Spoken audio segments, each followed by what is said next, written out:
Hello and welcome to the Video Game Dads podcast, where three guys in a basement talk gaming, fatherhood, and everything in between. We are your hosts. I am Ben. And I'm Adam. Yeah, so we are a tri-weekly, family-friendly amateur podcast. Thank you for listening to us. With pyrotechnics. And moderate to okay to good audio quality. Content, we don't know. So there's only two of us. Our other guys, Michael and Shane, couldn't be bothered. They're doing, no, I'm just kidding. They've got life and stuff, big things going. We're actually recording Sunday right now instead of our normal Thursday. So Sunday the 9th, and I'm going to edit this sucker tonight, and then we'll drop it tomorrow. So we can at least talk about some current events. We can get to that. Yeah. But anyway, where can you find us, Adam? Or how can you email us about that? The easiest way to email us is to type in videogamedads@yahoo.com. Yeah, and our facebook.com/videogamedads. We have a poll up for next time. We'll talk about that in a second. So please find us on Facebook. You can also kind of tweet at us, Instagram.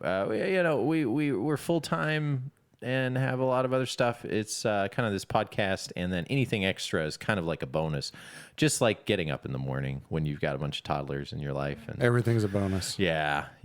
So, but we appreciate it. Thanks for email. Thanks for listening. Thanks for sticking with us. We still got another recent email of someone who just like blitzed us in 2 weeks, listened to all of our content. All of it. And got caught up. Every time when I hear that, I mean, we're 45 episodes. That's over 100 hours of content. That's crazy. It's super crazy. But thanks. We appreciate you for listening. So let's talk about some of the stuff we're going to talk about this episode, huh? Yeah. So since it's just two of us and a Sunday night, we don't know if this will be our normal 2-hour stint, but we'll try to make it a good episode for y'all. We'll talk about our video game book club picks, of course. We'll also talk about Xbox. The briefing just happened. Yeah, they just had the news conference right as I was leaving for here. Yeah, so we'll talk a little bit about that, what our take would be on that, E3 2019. Also, this Google has made not a console, but they've made a video game. They did a thing. They did a thing. They Googled something. And they stadied us. And we'll also talk about the games we're playing, talk about our new In-Depth with Dads pick that we're going to have coming up soon, starting next episode. This is where a couple episodes back we picked 6 different consoles that we decided, let's dive deep into this. We're now at 45 episodes. Let's start diving deep into some consoles and spending a good chunk of time. I think you guys would appreciate that. We've heard some good feedback. So we'll release that. We'll also talk a little bit about this Polymega, other happenings, of course, our handheld Hala, and whatever else is going on. Yeah. So how have you been? You've been working a lot there, Adam? I have been working a lot. Okay. I just finished 12 days straight. Oh, that's fun. Yeah. Yeah. I was like, man, this is awesome. Yeah. Toward the end. But no, lots of, I don't know. Yeah, the last couple of weeks have been pretty rough as far as work goes. But I had something happen that was kind of cool in the middle of it all. Okay. So, I had something not cool happen first, which was I had a pretty nice gaming laptop. And I was installing a home security system. So I was looking at the PDF that was telling me how to do this. So I wasn't playing a game. I wasn't doing anything to the computer that would be considered like strenuous. Okay. It goes. Oh, wow. Dies. Like just black screen. Okay. Yeah, motherboard just smoked. Wow. And so I took it to 2 different repair places, had like 5 different people look at it, and everybody's like, yeah, I can't get fixed because it's all integrated. So it's toast. Jeez. So because of my laptop being toast, I was able to talk to the wife and say, I really got to have like a decent computer. Yeah. So I got an Alienware. Okay, cool. Very cool. Yeah, so it's pretty neat. So I got an Aurora R8. Okay, cool. That doesn't mean anything to me. No, and it doesn't mean I'm kind of I've always sort of played PC games and all that kind of stuff, so I know a little bit about it, but it's a 32 gig, nice, GTX 2080. Nice. How many bits? It's got like a lot of bits. It's like at least 32.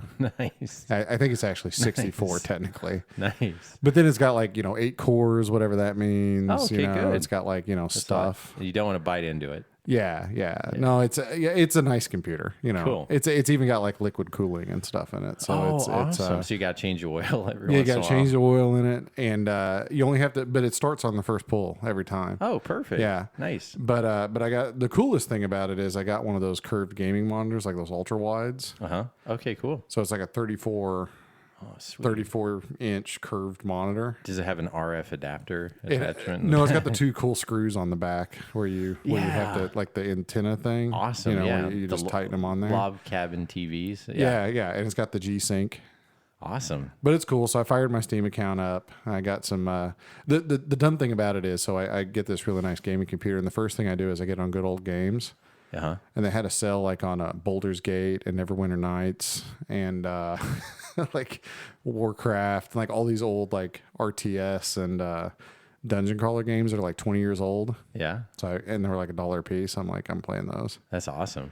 Yeah. So I've got way more horsepower than those things need. But I played some other things, which we'll get to later, that do require a little bit more horsepower. But it's been kind of fun setting that thing up, playing with it. Very cool. Yeah, we'll talk about what we've been playing and, of course, your emails and responses, reviews, that kind of thing at the very end. A couple of different things. I went, Game of Thrones ended, for better or for worse. We're not going to talk about that. There's plenty of podcasts you listen to talk about Game of Thrones, but we were kind of left with this, like, oh gosh, my wife and I were watching them. I've been asking her for years.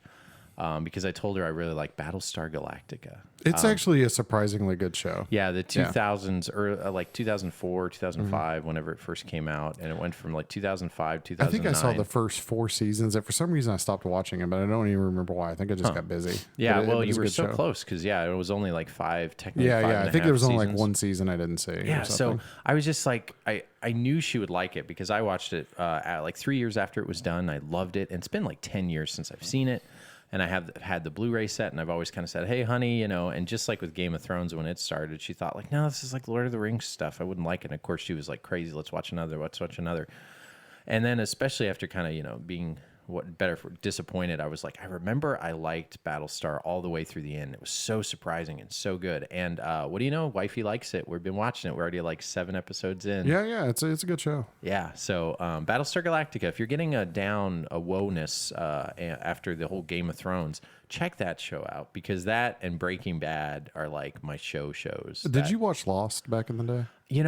A couple episodes, but unfortunately, I stopped watching it, and then I knew about a smoke, I knew about a polar bear, and I knew about disappointed fans, and it turned me off too. I actually really liked Lost all the way through. Do? Yeah, okay. I think it may still be my favorite. Okay. Okay. Show, the whole way through. But I've been toying with the idea of going back and rewatching all of it. Oh, okay. Yeah. I'm not sure if it will be as much fun the second. I mean, I'm sure it won't be. Nothing ever is. We know what's going to happen. But yeah, you think that. But so far, Battlestar is nice because I already know there's a lot. Like there's so many twists to it. It does the whole thing except the fact that there's Cylons walking among us. Right? You know what like show I've only kind of peripherally watched it. Like I would see episodes or parts of episodes, but never was like a dedicated watcher. But I always thought it was kind of cool. What? Then I've gone back and watched some X-Files. Oh, yeah. Like the old X-Files. Yeah, it's pretty cool. It like is if you very go good. back and watch it, and you don't have to watch them like, necessarily in order or anything because they're all kind of standalone things, but they're kind of fun. Yeah, definitely. They're gosh, it's kind of like, it's got a Twin Peaksy vibe, but being more of a show that's entertaining and less kind of a, Twin Peaks was more time and place and specific. If you try to go back and watch that show, it's cool, but it's Okay, here's a question for you. difficult. What show can you think of that started out like really, really good, like the first season or two, but then just turned to poop? There's a lot to be There's honest. a bunch with you. of them, aren't there? There's a ton, and the problem is I wait a season or two now to see if they're going to have some legs to them. Heroes. Oh, exactly. Yes. Did you watch Heroes? Yes, I did. It's like the first 2 seasons of Heroes. First season. I don't know about 2. But Well, maybe it was just 1 season. I can't remember, but it's like, oh my gosh, this is like a great show, amazing. and then all of a sudden it turns to just steaming. Oh yeah. Like on fire poop. But by itself, the first season of Heroes, I would still say is still worth watching because even though it doesn't turn into something, right, and the whole save the cheerleader, save the world thing that Tokyo Space Storm, it does bite that, it doesn't have leg. It just shows you how hard it is to keep a show going. Yeah.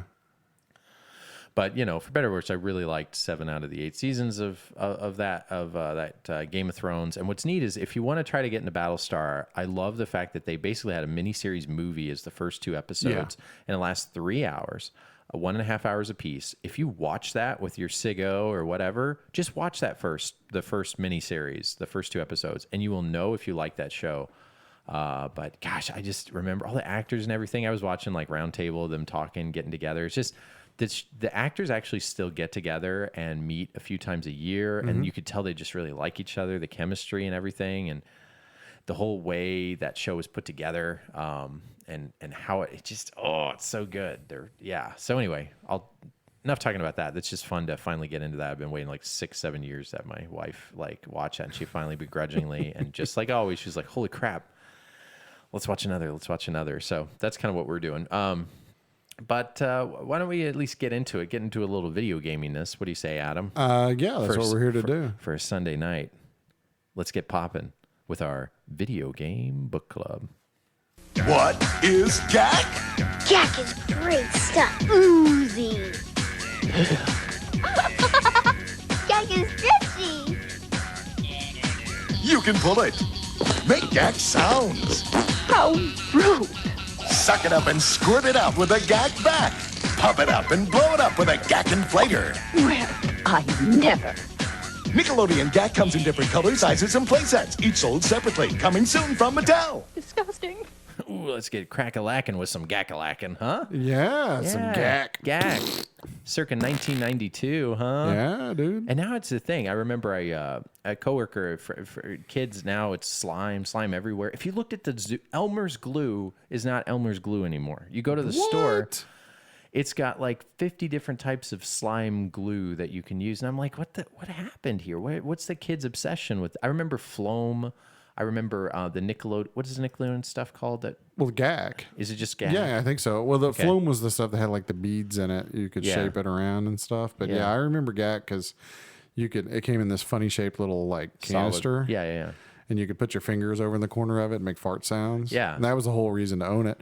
But the other thing I remember... the stuff from Ghostbusters 2. The stuff that's in the basically. subway. It's like the stuff Slimer leaves. Yeah. It makes people angry if they touch it. But what I remember about it, though, it actually kind of smells good. And I remember your hands would be all moisturized after you used it. You'd be like, my hands feel so pedal soft after playing with that Nickelodeon GAC. Gosh, yeah. And they had to make some money on that stuff. How much is it? Non-toxic, I guess, but I still think... No, it's toxic. Yeah. You'd be throwing that stuff up. Yeah, I'm sure there was lead in it. That's why we're all doing so well right now. Exactly. With our aches and pains of being our dads. And then this is why my back hurts. Yeah. I just really, we kind of got the, how old, your 2 kiddos are like 4 years apart? Yeah. Yeah. Okay. So we still got one on the way coming November, and my brain is thinking like, oh gosh, I've got to get the nursery taken care of. We got 2 bedrooms. I've got to move my entire office / game room. Boo. I know. But the good news is I'm at least technically moving to something with an extra 15 square feet. So I'm moving. So we have 3 bedrooms. You got big plans for that 15 square feet. I do. A lot of junk. Yeah. So we have 3 bedrooms, and one of our bedrooms has a landing that goes up to it where you got 4 or 5 steps, and that makes no sense with a kid or a toddler having them go up 4 or 5 steps and us also at night. So I'm basically moving I'm moving 5 feet away, but moving everything. And so what that means too is I think this summer, since I have the time, I'm going to do a game room video. Oh, cool. Yeah, and I think the rest of us guys, I think we'll begrudgingly do that. We've been meaning to do. We're never gonna find time to do it, but I think we should definitely do it. And you, especially Adam, you've got such a cool game. It's not a game room; it's a game garage, huh? Game house. Game house, almost. Garage. Self-sustaining. You just need a urinal in that sucker. Have you thought about it? I mean, Outside. we could put one in there and just bucket. Yeah. Whatever. Oh, no, let's not. I changed my mind. Nope, I don't want to pee in a bucket in a room full of... I actually had toyed with the idea of adding plumbing out there. Yeah. But it wouldn't be too hard I thought about it actually down here, right next to the sink, you can actually add a urinal, but then I was like, God, if I can't walk 10 feet up a flight of stairs, plus it's a good break, then you kind of realize how sober you are if you're having a party or something. If you're going up and down the stairs, that's your true serum. Like, I've been hunched over this pinball table for a while. Yeah, honestly, though, if I put a bathroom out there, then I'll probably never go in the house. Ah, yeah. So you don't want to do that, question mark? No, yeah, you definitely don't want to do that in case you wouldn't be happy. So, anywho, let's talk about our video game book club. Our video game book club is a segment where each episode we pick a game that may be overlooked or misunderstood, most likely not in the top 15% of whatever system library, and we play it in between episodes and discuss it much like a book club. We encourage our listeners to submit suggestions for a video game book club and for us to discuss. You don't have to stick with whatever console we're currently on. It could be a handheld, whatever. Just submit a little spiel. We put it into our little book, and then we have our little randomizer ball cage thing that much like a lottery, we pick out randomly, and then we go with one dad pick and one video game listener pick, video game dad listener pick. And last episode we picked two listener picks since we kind of messed up the time before. We just default to hashtag dads of toddlers, right? That's right. Like Dad 9 brain. kids between the four of us, all with a combined age of about 9. But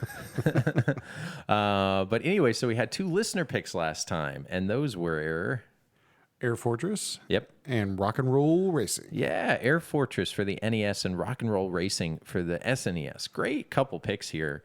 Excited to talk about them. Up to you, Adam. What should we talk about with first? Hey, let's go in order. Let's do Air Fortress first. Okay. Let's talk about a little Air Fortress. Go ahead, Adam. Yeah, sure. So Air Fortress is a game released by HAL of Kirby fame. Yeah, Hal. And Satoru Iwata fame. HAL Although Laboratory. I don't think he made this game specifically, but maybe he was involved in it. I don't know. But released in Japan in 1987, released in North America September 89.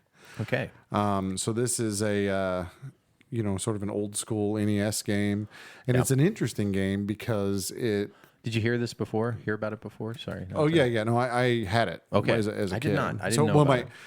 My grandmother had it, so it was shared between me, my siblings, and my first cousin. So Grandmother had it. Cool. Yeah, so it wasn't at my house, but yeah, my grandma. I think towards the end of the NES life, she went to like a garage sale and bought an NES and like a sweet set of games, like about 20 games, and like Turtles 2 the arcade, Turtles 3 the Manhattan Project were in there. These, all your Marios and sort of standard fare stuff. But I remember this game sort of set in the back, and nobody ever played it, and I didn't really play it either because it just sort of has this kind of generic looking, kind of nondescript, just sort of blah, label to it. Like there's nothing that would make you go like, wow, that's kind of a cool game or whatever. So I remember, it probably sat there for maybe 5 years before I ever actually put it in and really gave it a chance. Wow. But after I did, I played it quite a bit. So it's a game that's really kind of like 2 games broken up. So it's a horizontal spaceship shooter. So you have these shooting levels, and then you go into the Air Fortress. Yeah. There'll be like a door, and you go in, and then it's a side-scrolling action platformer. Yeah. For those segments until you beat that segment of the game, and then you get back in your spaceship and you go to the next Move next on. level. So it's kind of like a lot of just kind of repeated kind of boss final levels. Yeah, but it's sort of cool or ambitious, Yeah. I think, for a game of its time. There weren't a whole lot of games that were broken up like that. So Yeah, very neat. But the graphics are simple. But they're effective. I think the music's not great, but it's not bad. I think that the reason this game is so under the radar again is because the artwork's just sort of bland, and it's kind of you could accuse it maybe of being a jack of all trades, master of none, but it's just kind of a fun, cool little game. So when I started playing it, so the side-scrolling levels, you're a spaceman in a spaceship, but you're so much more also a spaceman on top of a spaceship. You look like you're a baby astronaut on a little jet ski flying. Yeah. So it looks like you're just kind of hunched over and shooting things. And I kind of, when I first started playing it, I felt like this probably was their intent, because Metroid is Metroid, right? And there's some maturity aspect to it that, I don't know. I know a lot of people love Metroid, but I also kind of feel like, Metroid's a pretty serious game. Oh yeah. And this is kind of like, if I almost would feel like this is a good game that is meant for 10 to 12-year-olds, maybe that's all NES games, but I just kind of feel like it's a game that you can play, not feel like it's a kid game, but it's kind of like a junior varsity version. Yeah, it's not super NES hard. Yeah. But it's not like super easy. Yeah. It's a game that you have to work a little bit, but not very much. And you can, but you can play through it. Yeah. It's very, very playable. Yeah, so your side scrolling levels, you're picking up basically energy and your baseline energy, I guess. That at first you kind of don't understand what your the first levels are pretty dang easy. If you die on the first level, you're not good at video games. Just kidding, but you're probably. I mean, you shouldn't die the first. Yeah, you should level. just stop playing games. No, it does get harder. It has quite a curve to it, especially once you get in the mid to late levels. Because your guy is only so. I think it controls really well. I think the sprite size and everything is great. At the end of the level, you kind of hop out, you get into the air fortress, as you said, and then you find out all your little power ups that you picked up now help you inside this spaceship for how when you're shooting things, you use up energy. But it's nice that you use up energy, but it's also kind of like a stamina meter. So if you hold still, you get back to your baseline unless somebody hurts you. So it's kind of like having a stamina meter and a health meter in one, I guess. Yeah. And if you get shot too much or something, like, you blow up and you have to kind of start over. And you only get one life once you're in the air fortress, and then you have to start all the way back over. And then the final boss guy in there kind of looks like Metroid-y. It's a brain thing and a thing you got to shoot. But it's kind of interesting. What happens after you shoot the guy and you have to exit. It's kind of fun. Yeah.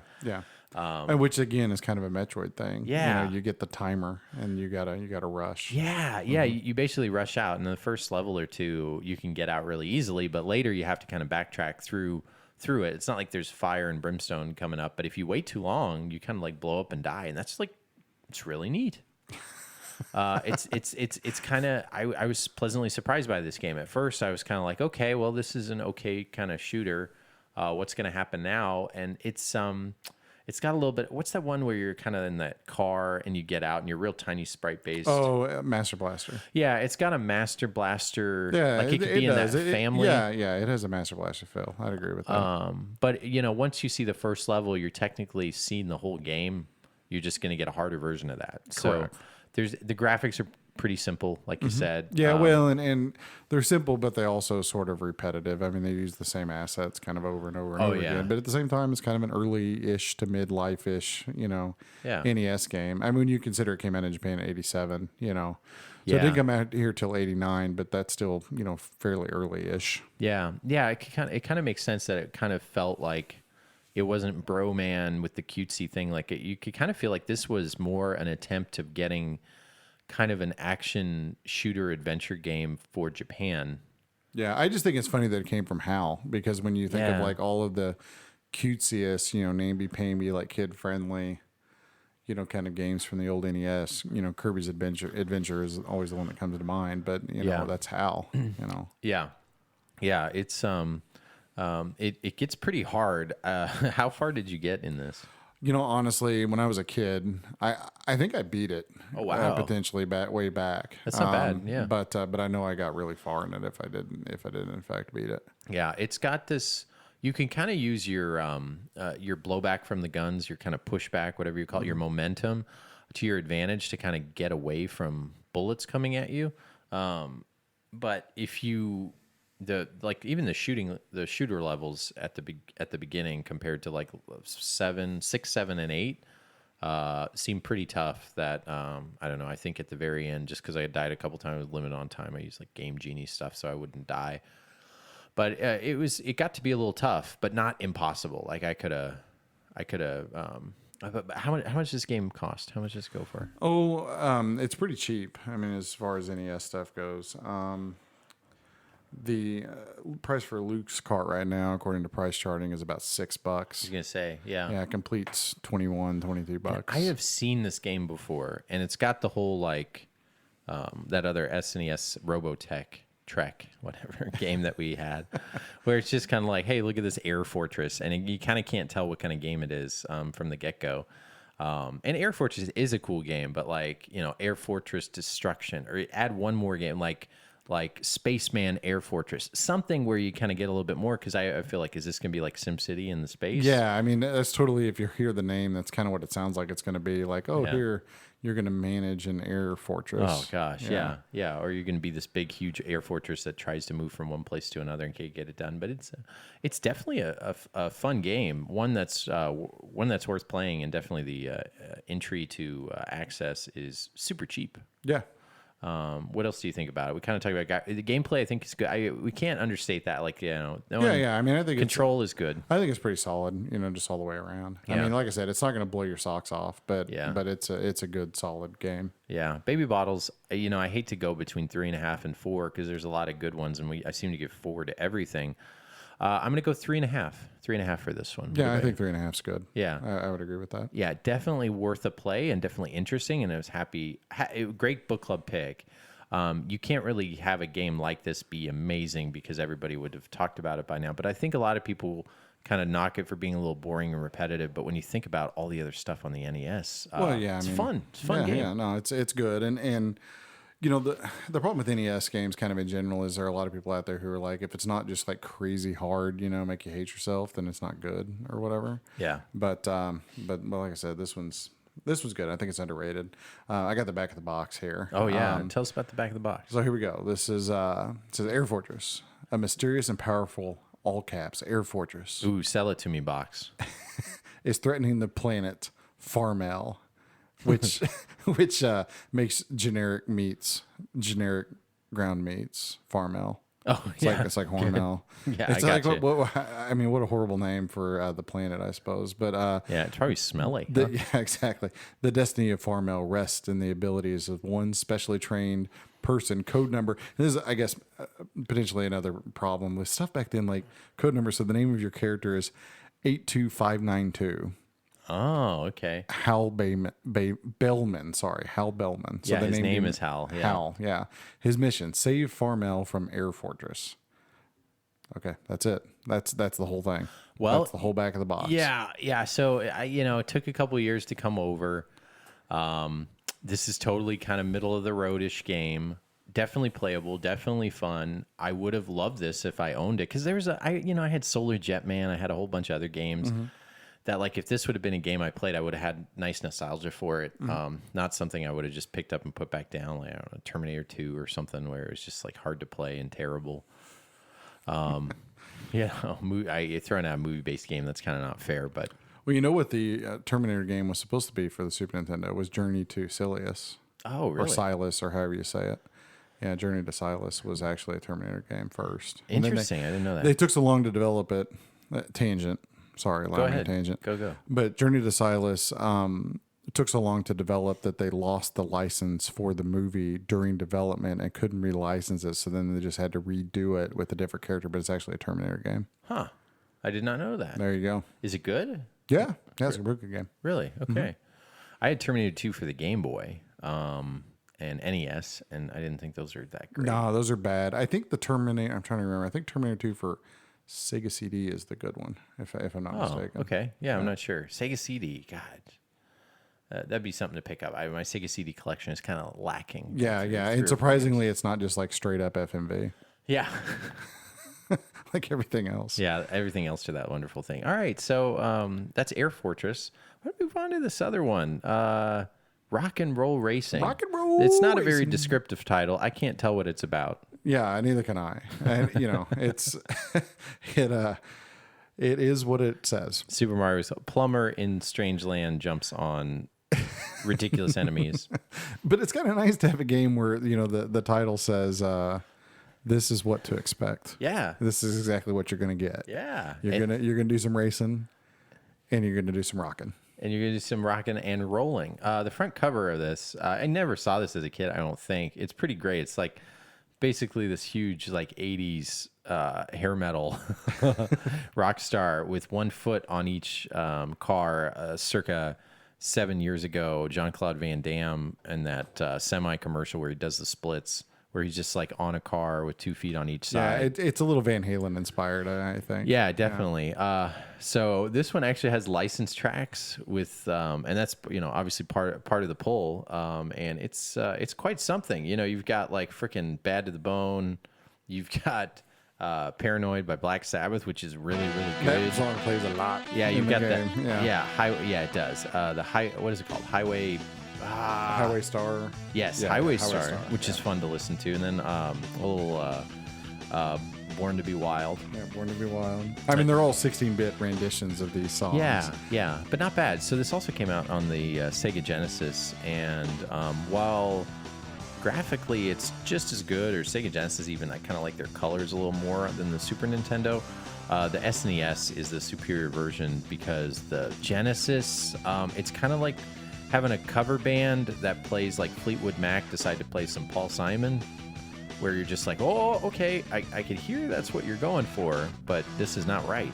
That's kind of what Genesis does. That kind of sucks because, I mean, the Genesis, there are some games that have great sound. Yeah. But there are some that, like, they just didn't seem like they just didn't put the effort in. That's what I'm saying. And like, this is a game that you should have put in the effort because it's like, it's in the title. Yeah, You know it's kind of like, it's not in the wheel for whatever reason. It's kind of like you have a electronic keyboard, you got a bass guitar, and you got an amp and you got a regular guitar. That's it. But if you don't have your drum set or something like that, so it's kind of like you're missing something. So stay away from the Genesis one if you're only going to grab one, and go for the Super NES because the music sounds tons better. Yeah, it's awesome. And the other thing that's kind of cool about this game is that it has a ton of speech in it. I mean, for a Super Nintendo game, it's got a lot of speech. So there's an announcer, a roadie announcer, kind of hey, welcome to Crazy Taxi. Except he's more like, but it actually there's enough speech that it doesn't get incredibly repetitive and annoying. Agree. You know, you can turn it off even if you do find it annoying. Oh, I didn't realize but, that. in the options you can turn off the music or the announcer or both or whatever. But the game itself is like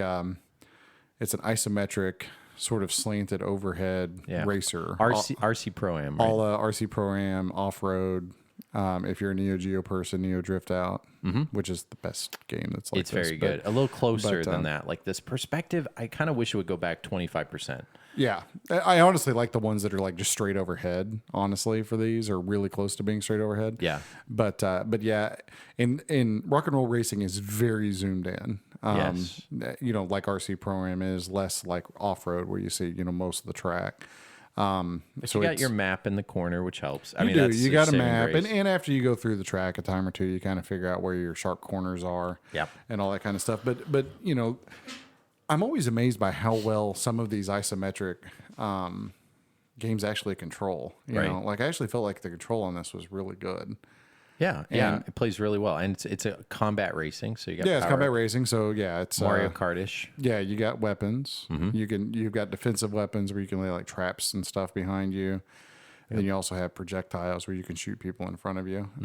Crap on the road. and there is a little bit of rubber banding, where you can't just totally smoke the computer. It'll kind of keep the computer up with you, but it's not RC Pro-Am rubber banding where the computer is. Doesn't matter how good you do, it's always right there, kind of thing. So I thought that the AI and how you race against the computers actually is done really well. But yeah, overall, pretty cool package. I particularly enjoyed it. So when you first boot it up, you get to pick which character you want to be in. I think there's like six or eight different guys. Yeah, and they're I love the art. They've all got just tons of tood. Rip, and then there's this kind of guy who looks like he's like Silverhawk from the 1980s cartoon, where he's like half metal and half whatever, like Cyberpunk 2077. Yeah, and then one of them looks like he's like stolen from the Thundercats. Yeah, and so they're all like super 90s looking, and they have like these really. They have all these gnarly, cowabunga type names, like Rip and Cypher and and then the rat that like upgrades your car. It's got a gold tooth. He looks seedy. But that's the other thing. Like you race, you get money, and you buy new tires, you buy new motor, you buy like better stuff for your car to make it go faster. You could buy power ups, the weapons, all that kind of stuff. So first time I played this actually was on the Game Boy Advance. I'm pretty proud of my Game Boy Advance collection. Longtime listeners know that. I've tried to get all the high rated games, and one of them is Rock and Roll Racing for the GBA, which is pretty darn close to this, and it's really good. Has all the same songs. I feel like the Genesis version. I felt like the Genesis version had an extra song. I forget. You get an extra song with the Genesis version, but you also get an extra song from the Genesis version. It's like, is it really a bonus when it's making your blood come out of your ears? Yeah, I hate rip. The funny thing is, as I've gotten older, the Genesis, even like the bad Genesis sound, has really grown on me. Yeah, over time. I have wonderful nostalgia for that system. But I also feel like, I don't know, this new Mini will be interesting how it emulates things, because bad Genesis emulation sticks out so poorly because it gets off pitch. And other systems kind of do it a little bit, but I feel like Genesis emulation, the pitch gets off. And I don't know if it's because I was a music major back in the day, but it annoys the frick out of me. And I am not obviously a Genesis hardware aficionado. Yeah. But depending on which version of the hardware you have, actually the best sound comes out of the Model 1. I agree. Yeah, and the one with the headphone jack. Yeah, the Model 2s and the Model 3s are all, they had different processors in them, and the sound coming out of those is a lot worse. So there are games that sound really, really good on a Model 1, but actually sound terrible on a Model 2 or a Model 3. Yeah. And even on the analog FPGA system, there's a setting in there where you can change it from like basically emulating the Model 1 or the Model 2 or whatever. Oh, that's awesome. And all that kind of stuff to try to, if you have a certain game that you think doesn't sound right, you can switch it and make it sound right, because some games were developed with one or the other in mind and actually sound better on one or the other. That's really cool. It's great co-op. We didn't get a chance to play this co-op. No. Did you ever play this co-op back in the day? No, I'm not even sure I ever played this back in the day. Yeah. I probably did, maybe. I don't know, but I have no memories of playing it back then. Yeah. I feel like there was like rock and roll.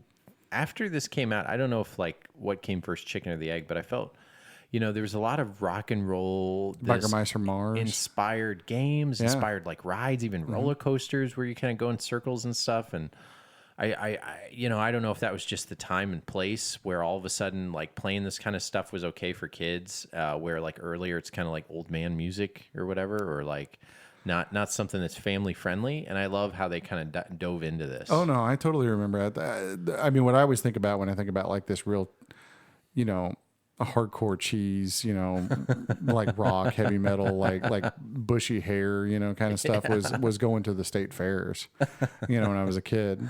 Yeah, no, yeah. It's just, but you still have, I don't know if I told this story. It's almost like named a friend of mine. We have a mutual friend. He's pretty well to do. He lives in a very nice neighborhood like Mission Hills, if you know what that is. That's where all the sports people. So his house backs up to Patrick Mahomes. Wow. Okay. So he's the quarterback for the Chiefs, if people don't know. He's pretty good. He was playing like Paul Simon, so he's like a single guy. He's, kind of again well-to-do, one of those things. He's a cool guy, and he like he blares. He drinks some beers and like blares Paul Simon and stuff like that. And so in the middle, like we were at Patrick Mahomes. Sorry. All of a sudden there'd be a break in the song, and then you hear Patrick Mahomes yelling over his fence like, "Stop playing that old white man music." And he's just playing. He's a good guy. Like, he's a great guy. Like, all his interviews are real cool. He's chill, and he just kind of makes fun of his neighbor because he's worth making fun of. He's kind of he's a funny dude, but I don't know why I thought of that. It's kind of like that's the younger generation saying, "What is this?" But anyway, so there's an insider. Pat Mahomes makes fun of his neighbors out back listening to his old white man music. Oh man, but anyway, so anything else? Rock and Roll Racing, we can't talk forever. The story mode and the RPG-ness of it. It's great for a few races. It's great for multiplayer. It's the soundtrack's wonderful. Oh yeah, no, this one is not for depth. I mean, this is if you like racing games. Yeah, definitely pick it up. If you love RC Pro-Am, if you love off-road, like you were saying, Mario Kart. I like this better than Mario Kart for the Super Nintendo. Ooh, blasphemy! Yep, I just do. That one's not my Mario Kart. People are not my Mario Kart. Mine is 64, and I know that one's ugly too. But that's my Mario Kart. You know how it is. This is a great racing game. Definitely up there. If Baby it's kind bottles? of in the vein of remember Battle Cars, that was the other Oh one. yeah, that we yeah. had It from is TJ. It's similar. Similar but different, of course, different kind Yeah. of. But it's Similar motif. Yeah, combat Yeah. racing. Baby bottles. Baby bottles. Baby bottles. I'm about at the 4. Like it does what it does and it does it well. So I can't really give it less than a 4 because it does it awesomely. I think it has. Back then you didn't have more. Like I think the number of tracks are good. I think the music is great. I don't know what else it could have had, but it is kind of 1 to 2 trick pony like all the old racing games. Oh yeah, yeah. No, I actually was thinking 4 as well. I think if you actually sat down, plug this into a Super Nintendo on a real CRT, and get two tubes of GAC, you'll actually transport back. Yeah. To 1994. Yeah. Doc. Yeah. That's essentially it's this game and GAC that's in the flux capacitor. Yeah, that's what most people don't know. Yeah, now you know. Trivia night. You've been informed. Trivia night. All right. Back of the box on this Yeah, sucker. back of Let's the see. box. So if we were going in the old Blockbuster and we saw this game, let's see if this would tickle our fancy. If the front of it didn't, because honestly, the front of it, it's a great freaking box. Nab a cluster bomb and blow away the competition. Yeah! Exclamation point. With music and engines scream. You'll pick your car, driver, weapons, and slam it into gear.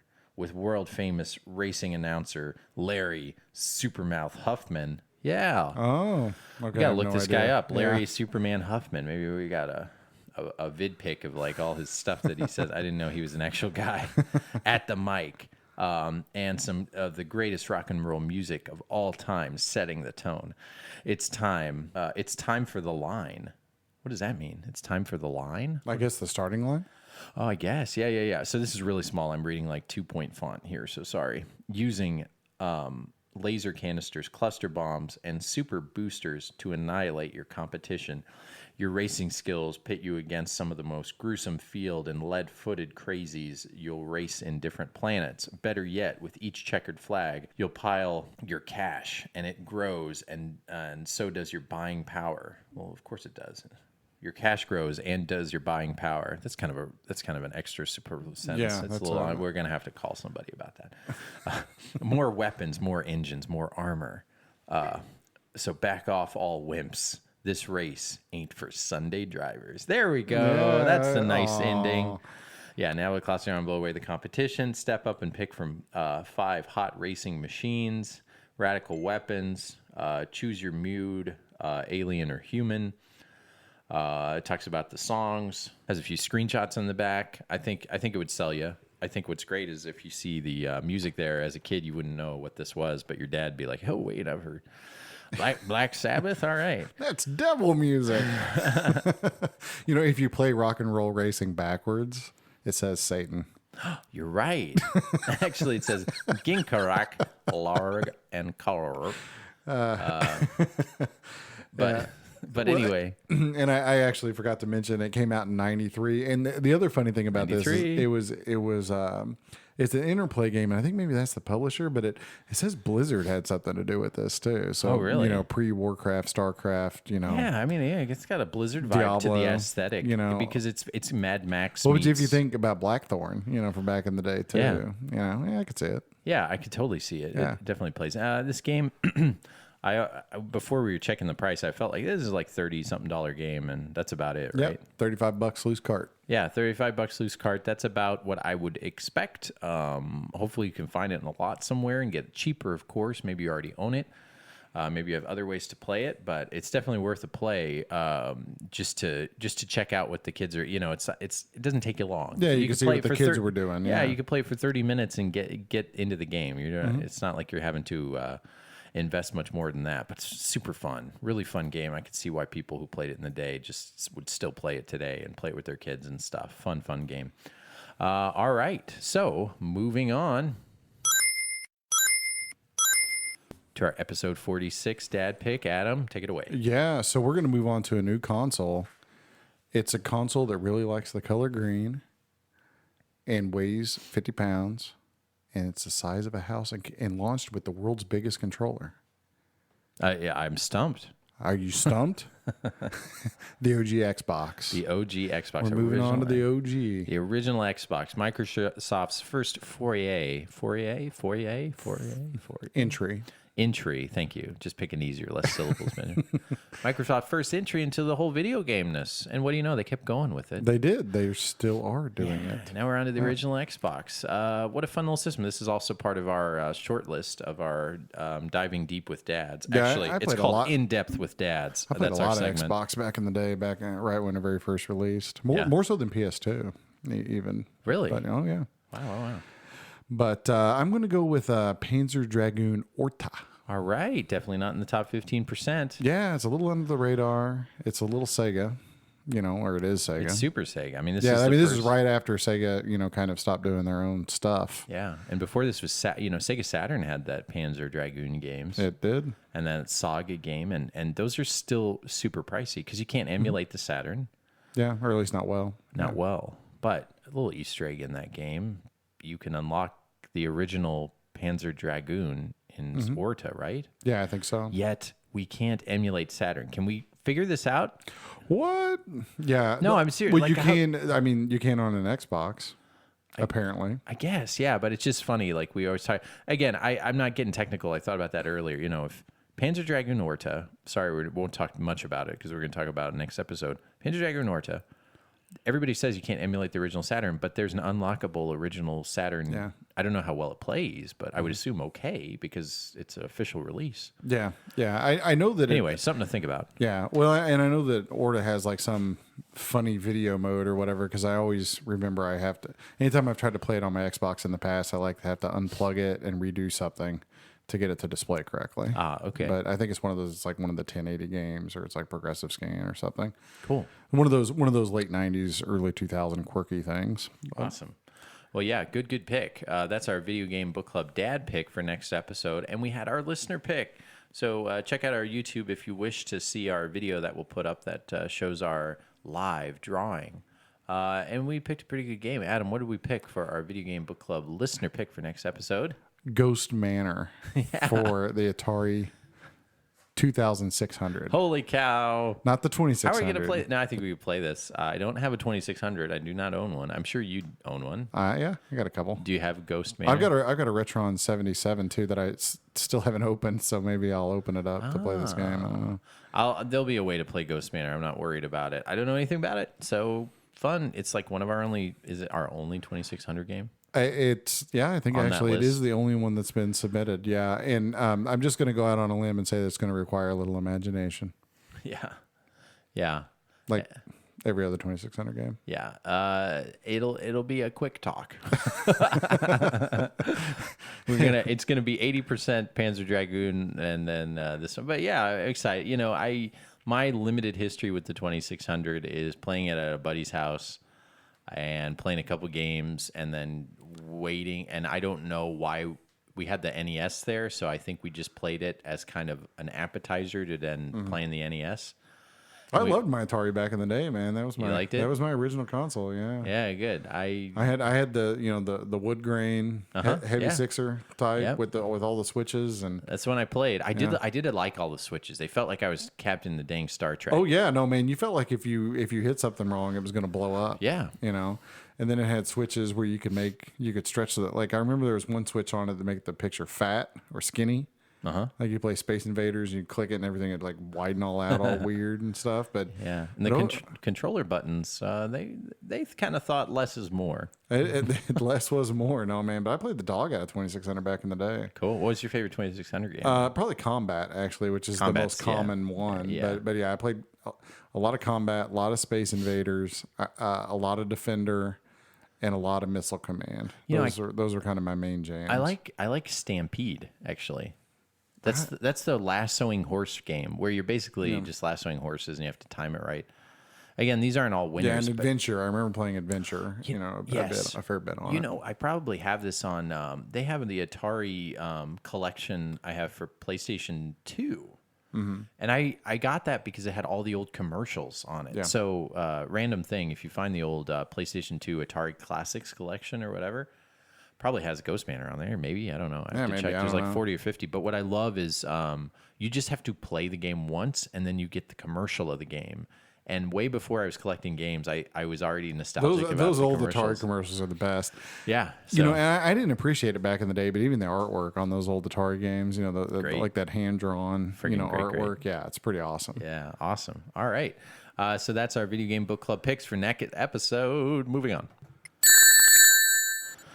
So, E3, I swear this happened last year. E3 started. I know we did it's an like episode, a weird time warp. and we just talked about Xbox because that's all that happened. You know, Sony's not going to be at E3 2019. The video game they dads, wussed out. They didn't go. yeah, the video game dads are not at E3 2019. They kept asking us, and we were like, no, we can't. We got all these kids. They offered to get babysitters and everything, but turns out I'm just lying. And maybe if there's still an E3 Maybe 10 years from someday, now, we'll someday go. we'll get invited. To Yeah, we E3. could actually get in with Press Pass pretty easily, from what I understand, based on what we have available and stuff. But we, can't since it's hard because we have all since it's these hard kids. enough that yeah. we live 20, 30 miles apart, and it's hard for us to all to get together. Yeah, but it's something else. They did a legit press conference. Yeah, huh? man. Adam, and you started watching it. I saw. So I started the day. I got my hair cut, and then so the last 2.5, 3 weeks or so of my life been dedicated to building a chicken coop, Okay. and this doesn't have anything to do with E3. Okay. But I've been building this huge chicken coop. So I was all angry and mad because I'm tired of like getting scratched up by chicken wire all Yeah, day. So yeah. so we're doing the here's our organic chickens with our organic eggs that we're gonna grow on the edge of the city, like we're farmers or something. Okay. So that's what I did. And so I was tired of doing that. So I went in, I was like, oh yeah, Microsoft's having their E3 today. So I turned on the Microsoft press conference. It was actually a really nice conference. Yeah, for a change, they actually. I didn't cringe at all. And I always want Microsoft to do well. And the last 2 or 3 I've watched, I have not left me with a good impression. But Well, their heads up their rear. well, So let's just get to it. Yeah, it has been the last couple of years, honestly. Yeah, but, they finally said at the beginning, like, "Hey, we're about games. We're not about this all-in-one yeah, console." so This I watched console's about games. probably half of the conference or so. Yeah. but because I started after it had already started. But what I saw of it, I was pleasantly surprised / pleased with. I mean, it seemed on point. Not too many flashy, showy, gimmicky kinds of things. Just like here's a bunch of games. Yeah. And here's some about the new hardware and all that kind of stuff, and they've got a pretty solid lineup. I think Microsoft is doing it right this go around. In a lot of ways, there's some things I don't like just because I'm old, but I think as far as serving the fan base and all that kind of stuff, I really do think that they're doing going about stuff the right way. Yeah, yeah. So what's some heavy hitters that kind of stood out to you? I saw the first 30 minutes of the press conference, and then I kind of hit up the main thing. So they Well, one of the things that they've been doing that they talked about some at E3, and really the big knock on them for the Xbox One has been the lack of exclusive games. right. Right. There's like 10, and 7 are not good. Yeah, but here in the last couple of years, they've kind of slowly been buying out essentially like really good developers, like Ninja Theory. Yep. Is now an Xbox studio. They announced a big one this conference. Yeah. Double Fine. Yeah. Yeah. Are you getting to that? Sorry. Well, did I no, steal no, your you thunder? can go ahead. But like I said, they've acquired or formed several new studios, and it looks like they're sort of making their development houses or having a stable of development houses, much like Sony has, so that they can start pumping out really good exclusive titles. Yeah. And I don't know they're going to be 100% exclusive because I bet all those end up on PC too. But they're going to be in the Microsoft wheelhouse of exclusivity. Yeah, which is what they need. Yeah, which is exactly what they need. So I think that they're addressing some of the shortcomings or perceived shortcomings. And I mean, obviously they've done really good on hardware. They've always been there on hardware. And it sounds like they're kind of going down the same road. And I honestly didn't really expect it, but they spent a fair amount talking about future plans, future console, future, what they're going to do. So in October of this year, 2019, they're going to release xCloud, which is what you would expect their cloud service to be called, I suppose. Sure, yeah. Or xCloud 1 360 or something. but in any respect, so they're going full on streaming, gaming service. So all of the Xbox One and One X consoles that are out there are now going to be streaming boxes for games that are being processed offsite on some server someplace. Yeah. And so that's kind of a big thing. And they didn't really detail it, at least in the part that I saw, but it sounds like they're really working on integrating Xbox into things like tablets and cell phones and all these kinds of things, the streaming part of it. So you could potentially be playing Halo on your Xbox, turn it off and pick up your Galaxy Note or something and walk out the door and keep playing it, on the train or kind of similar to a Google thing we could talk about later. But but basically having gaming done portably, or whatever device you happen to have with you at the time and the place that you have it at the time. I mean, the caveat to this is you have to have, obviously you have to have a decent internet connection. Yeah, and it's a subscription. It's not physical based. You're kind of renting digital things. Correct. So they're going to go down that road, and that's why I have mixed feelings. Is because I hate the idea of not having the physical games. Yeah, you're owning a subscription. It's basically, here's your magazine. We're gonna come take it later. Yeah, but I think everybody's going this way. I think Sony's going to do the same thing eventually, to some extent. Obviously there's Google doing the same thing. So that's the way things are going. They also talked about their new console and it's still vaguish details, kind of like what Sony's done with PS5, but they talked about and what's it called? Their new Project Scarlet right now. Scarlet. Did you hear how they released the name and like codes of pictures and things? Yeah, I saw some quips online about it. But yeah, they had a couple pictures come out with little like color codes, and when you add it up, it makes the color scarlet, and then whoever got that right got a pin and a tattoo of an Xbox they were forced to have or something. I don't know. That was their fun. I code names still. I mean, Ultra 64 and honestly, Ultra 64 is what the Nintendo 64 should have been called. They never should have changed that one. And True. And the Wii's original name was awesome too. I know, Revolution. The Revolution. Revolution was great. But the Dolphin. But yeah, so I don't know what the Scarlet's going to end up being called, but they talked about how they're working with AMD, and it's going to be worse than Scarlet. How about that? It will be worse than Scarlet. But supposedly it has super fast AMD processor, and they announced it'll have a solid state hard drive. It traces some rays. Or something. Yeah, I used to trace in elementary school. Yeah, so they say the solid state drive's so fast that they can basically use it like RAM or supplement RAM with this solid state hard drive. But Sony's already said they're putting a solid state drive in theirs too. Yeah, which will kind of unfortunately eliminate the whole hard drive swapping, which will be interesting because then you are kind of at the liberty of how big your drive is. So well, sort of. That's something we could worry about later. Well, then is there, are there going to be different tiers of consoles? Is it better to wait for the mid-system refresh? Or, that kind of thing. Yeah, SSD is cool, but then you kind of know you're going to be paying at least as much or more. And SSD. I mean, they're cool in some ways. They're not cool in some ways. I mean, like my new gaming PC has a solid state. Yeah, it's got like a terabyte solid state, I think, in it, and then it's got a couple of terabytes like regular. Mm-hmm.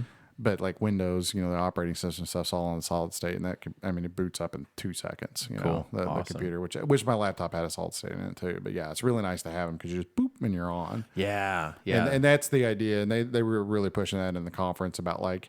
You're immediately in the game. You're immediately doing what you need to do. There's not like loading screens. Everything is being done and loaded at the same time you're seeing it. So there's not, all this hold up getting to games or, having things pop up in the distance and all these kinds of things, because of just read write speeds and that kind of stuff. But I mean, obviously they stayed pretty vague with it. But the rumor is, and I'm not even sure if they ended up getting to it at the end of the conference because I had to stop watching and come here. But I kind of get the sense that the next generation is going to be like, here's your Xbox One X equivalent Xbox, like your hardcore, quote unquote, gaming. Mm-hmm. Like this has all the hardware to do it for you kind of version. And then I think there's going to be a streaming box. I think there's going to be 2 consoles. Okay. But I mean, they didn't quite go there with it, but just reading between the lines, that's where I'm betting this is going to go. Gotcha. Then I didn't get to the part where they talked much about the new system, but everything I saw, it seems comparable to PlayStation, what they've kind of already announced a couple, on a magazine like I think it was Wired magazine or something interview where they kind of talked about it. It's very similar to what this, the other thing that kind of happened is Sony and Xbox have announced their partnership for streaming gaming, how they're going to kind of work together. Yeah. I think part of that has to do with going against like Google, whatever Google's trying to do here.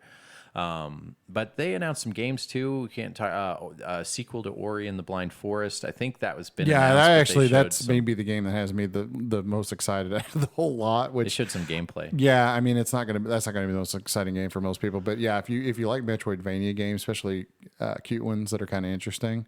Yeah. Ori's awesome, man. Ori's a great game. Yeah, so I have Ori. It's funny. So my Xbox One I just bought last November. Haven't played it very much. I own a bunch of games. I just got Killer Instinct and a bunch of others. I've still yet to really play a lot. I love the heck out of it, but every game I played I've liked. I love Forza. I had the Game Pass for a while. I'm kind of glad I gave up the subscription since I don't have much time to play it. I'm playing other stuff, PSVR for the most part, and all my other backlogs.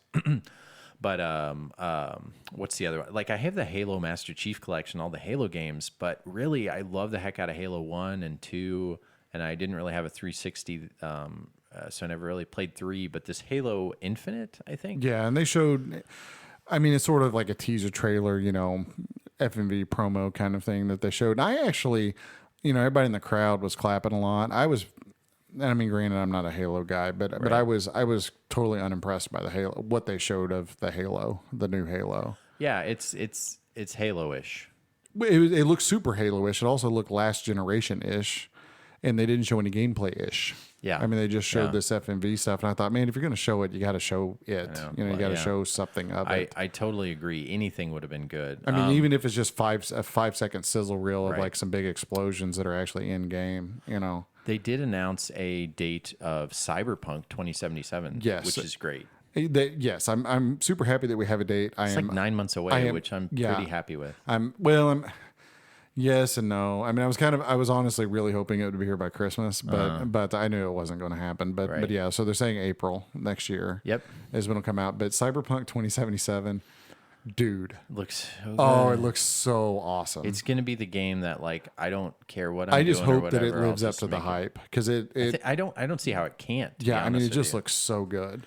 It looks so good, and it has now, spoiler, it has Keanu Reeves in it now. Yeah, dude. Neo is now in your Cyberpunk. John Wick came out, and it was so funny because he's just, he's the guy right now. He's the who's the Breaking Bad was the guy for like 5 years, and he's still awesome, dude. But like right now, Keanu Reeves is in his renaissance now, and he is he's a different dude. He's like single, and he's like, he puts out all these quotes like, I like being single. I like doing stuff by myself. I like going to movies and eating shit. Like he's a breath of fresh air. And he came out like, you could tell this guy has not played. Like he's like, all right, how about this new Enter the Matrix game we're about to play?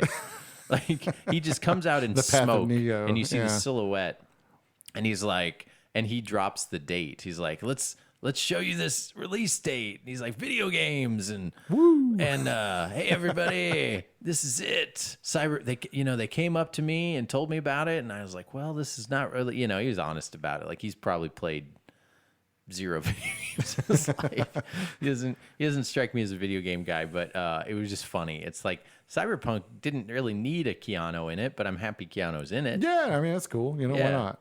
Yeah, Yeah. Johnny Mnemonic. Now he's there. Yeah, but this game looks wonderful. But I am a total sucker for Cyberpunk anything. Oh, yeah. Yeah, I that whole anything Cyberpunk, like I'm there, just automatically. So if you want to hear more about it, there was a trailer that came out almost last E3. It was like 9 months ago, and the like 10-minute trailer that they have of this game that's already out there. It's a long trailer. Oh, it's so good. Yeah, and they released new it's so footage today and stuff, and I mean, it looks like a really done Hollywood movie. It's like if you took all the good Judge Dredd, Fifth Element, Demolition Man, Blade Runner, and then like shook it in a can and came up with something better. Yeah, it's funny. I got on Steam right after, or I had Steam running in the background, and while I was watching the Microsoft press conference, Steam loaded up a big banner across the top: pre-order Cyberpunk 2077. Shoot, I'll do it. Yeah, I mean it.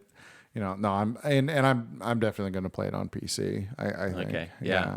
This go around. So Oh yeah, because we wouldn't be playing it on new system because they didn't. Yeah, this would be. Yeah, I mean, well, it's- wait, is this going to be on? I would not be surprised if it ends up being on the next gen systems. If they When if the they, next? When's the PS5 coming out? And supposedly fall 2020 ish, and that's also what they said about Scarlet. Whatever that is, that's supposed But to be that's coming 6 fall months 20. after when this. Correct. Because I thought these were all. Dude, it's going to be be just like Grand Theft Auto 5. They're going to have Okay. PS3, and then it's going to come out on PS4. They're going to have I know, it's but going I'm to come not out gonna. on both. I'm not going to want to wait. I'll play it on current gen. to be Yeah, that's honest what with I'm you. just playing on the current gen. Yeah. Wow. So, well, we talked about that. I like the mood of the conference a lot better than they have in the past. Yeah, I mean, it was just low key but cool. They were just like, Yeah. "Hey, you want to see all these games? Here's all these games." Yeah. Yeah. It was kind of like a nice press conference. I don't know overall. any of it was all that shocking. I mean, I was a little bit surprised that they talked as much about hardware, as they just did, because it still feels to me like the Xbox One X is like a brand new thing, even though it's not. Yeah. But yeah, Well- but they talked about like the things you would expect them to talk about, the new Gears of War game, Double Fine surprised me. So I love Psychonauts and Grim Fandango, Tim Schafer. He did.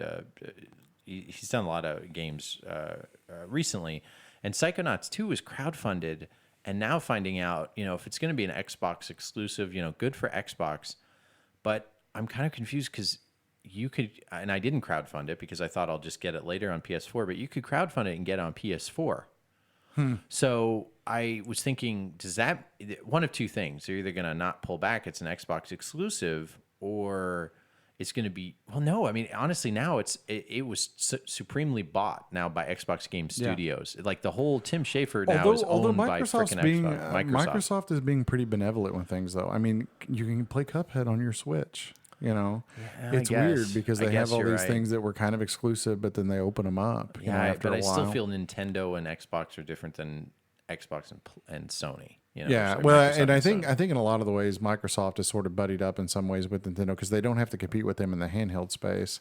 So Yeah. it's sort of the enemy of my enemy is my friend Yeah. kind of thing. In some ways with the Switch, Right. And I'm wondering whoever you might have a really rare expensive game because I'm wondering if the only PlayStation 4 releases, because Tim Schafer said he will honor all of the crowdfunding commitments.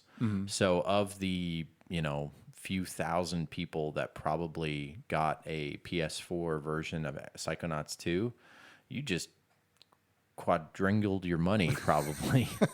Just thinking about that. But anyway, we'll see. maybe. I haven't heard that talked about, so I might be way off. Yeah, on but all I don't this. know. And I should have sat there with a pen and paper or re-looked at things. I know From Software has a new game that looked really cool. Oh yeah, and it was near at the beginning. Yeah, and I'm totally blanking on the name of it. It did but- it looked really neat. I mean, yeah. it's like it's like Dark Souls-y, kind of thing. But Yeah. it's From Software. It'll be good. Yeah. So the Xbox press conference, so good. There's going to be a lot more release. I'm excited to see what Arcade One Up, has over at E3. It'll be interesting. Sony's not doing it this year, and Nintendo kind of does their own thing. Yeah, too. Nintendo's on Tuesday, I believe. Yeah. And then EA had theirs yesterday, but it was mostly I kind of skimmed the press releases from, and it just looked like a lot of sports, for the most part, and some online competitive Oh, and multiplayer. kind Star of stuff. Wars, of course. The Star Wars. Yeah, there was the Star Wars game, and it looks kind of cool, but I won't buy it because it'll be half DLC. And although I think they've said maybe that's not the case, but Yeah. Fallen Order. Yeah. yeah, but The little droid looks really cool. It's kind of like a tiny little R2D2 thing that crawls on your shoulder. I actually need to look into that because batteries I not think included. EA was saying that their next Star Wars game is not going to be beleaguered by DLC like their last few releases have been. Yep, but we'll believe it when we see it. Yeah, I know. So I'm kind of curious about that, honestly. But then there's your FIFA and your Madden, and all that type stuff. But I think Ubisoft is tomorrow and Nintendo's the next day,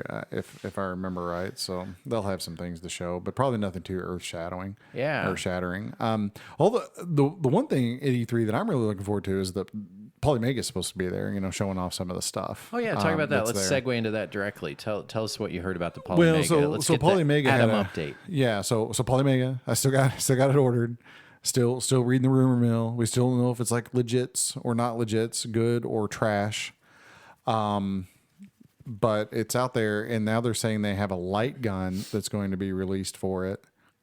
A light gun, like your Zapper. Yeah, for modern TVs. Like your Sega Stinger, like your Nintendo Zapper, like your Sega Master System phaser, etc.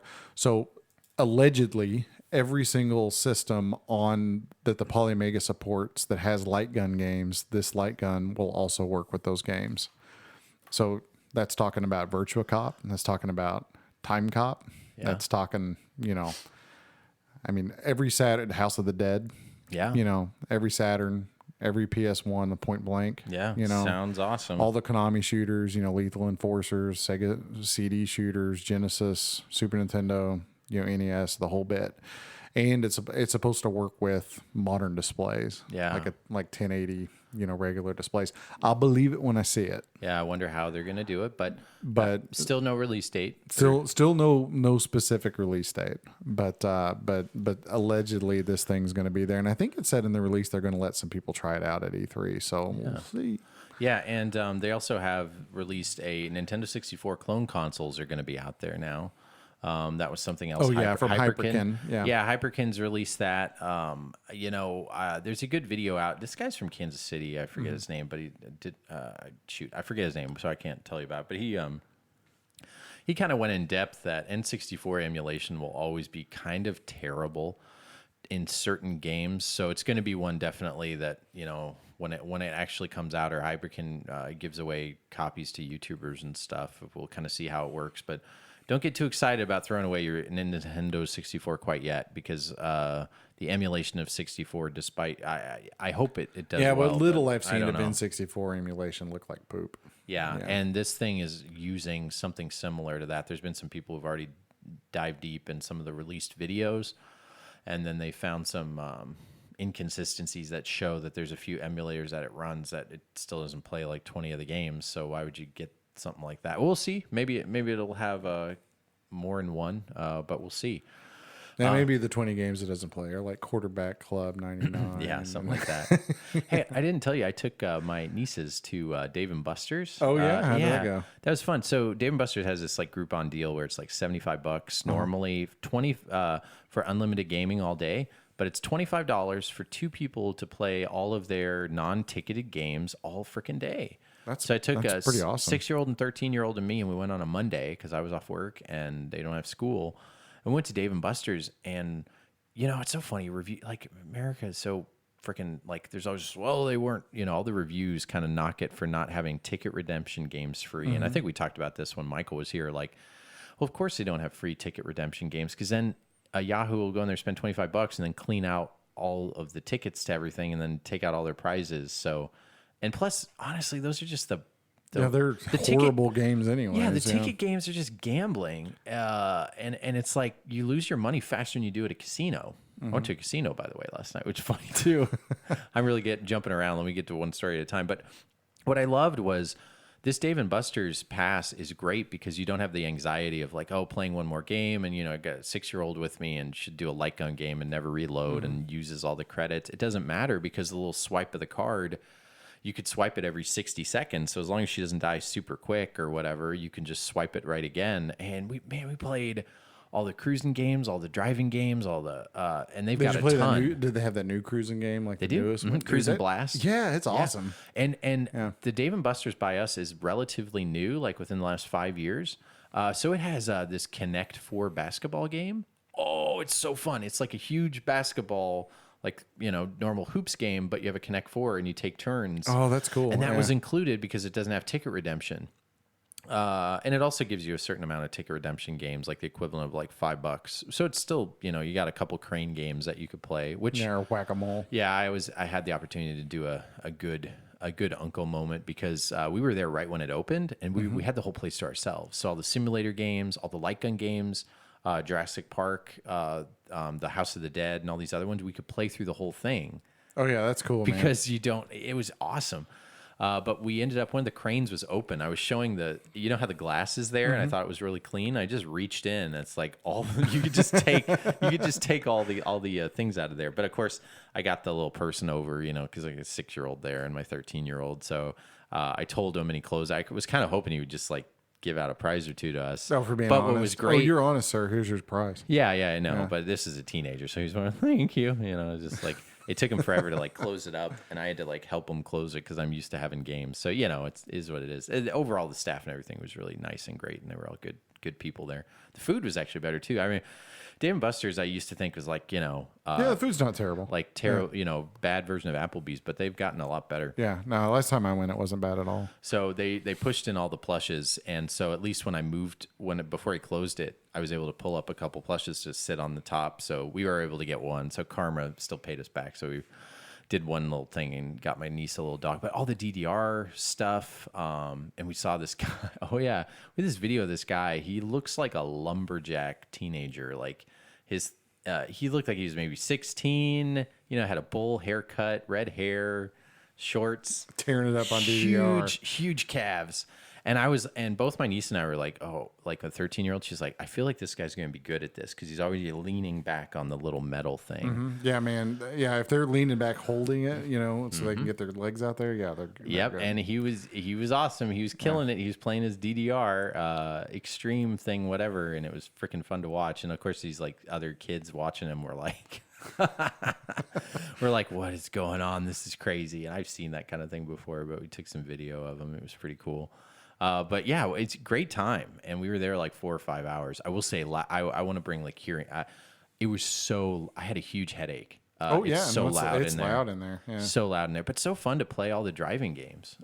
So I've got 2 more. I bought 3 because it was such a good deal. So I'm gonna go back and see if wifey can go, and I got another buddy, and I might take the nieces again maybe at the end of the summer. But anyway, that was a little aside.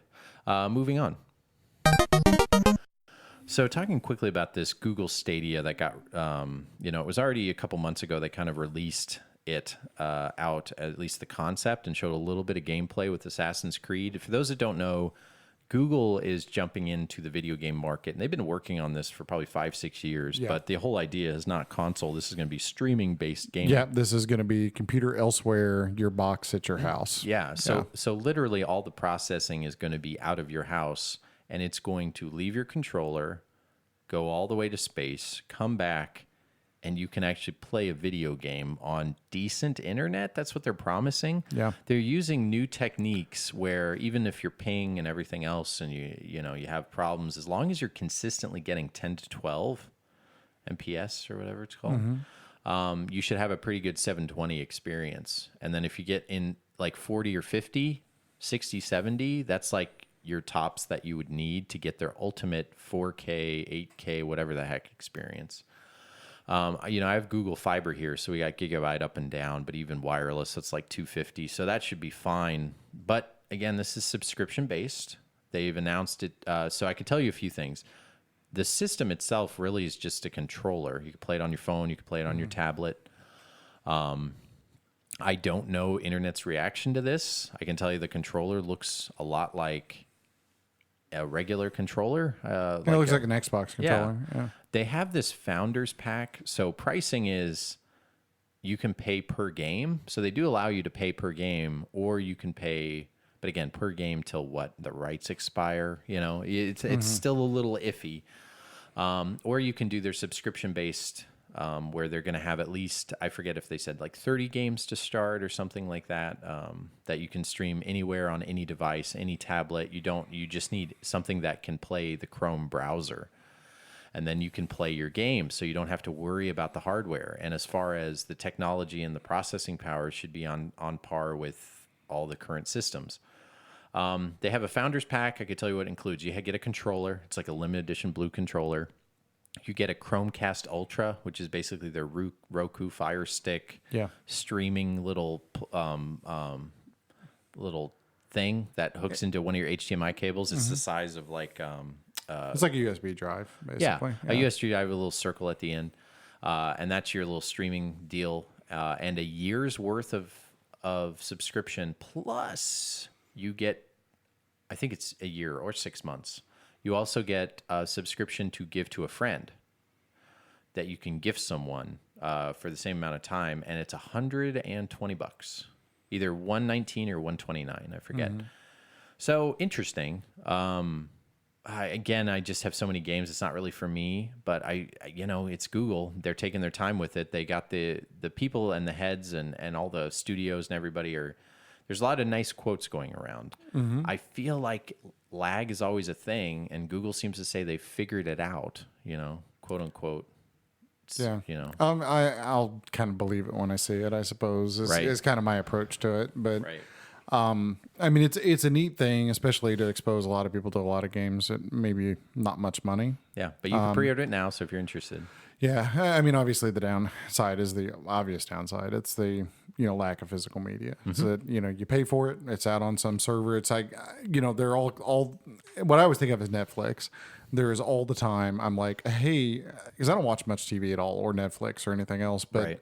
But occasionally I'll load up Netflix and I'll be like, oh yeah, I remember seeing, some television show or some movie on here a month or two ago, and I want to go back and watch that. Oh, guess what? It's gone because the license not there anymore. Right. Happens all the time to me. Like half the time I get on Netflix, the thing I wanted to watch is no longer there.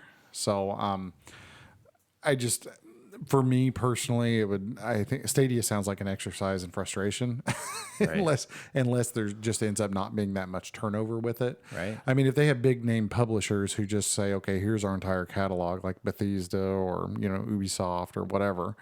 Ubisoft is behind this quite a bit. Yeah, and they monetize or just churn their stuff out, pretty easily. I think just in general compared to most publishers, like they try to go for quantity. I think a lot of times more than much anything else, in a lot of ways. And I'm not disparaging Ubisoft. Some of my favorite games are Ubisoft games, but they want their stuff available to as many people as possible, even if it means they have to sell it a little cheaper or whatever. So they're very much in pushing quantity, and so I think that they would be there with this. Some of the other publishers I'm not so sure on though. Maybe I haven't seen anything from Capcom or Right. the Bethesda or like I was saying earlier. Those kind of people sometimes will hold some of their big IPs a little bit closer to their chests. Right. So I don't know. Yeah.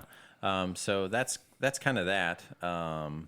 We'll kind of talk a little bit more about it once we hear more about it. We're kind of old school analog dads, Analog. mid to late 30s, that like our old video games the way they were. So it's something that I at least think Sony and Microsoft and Nintendo.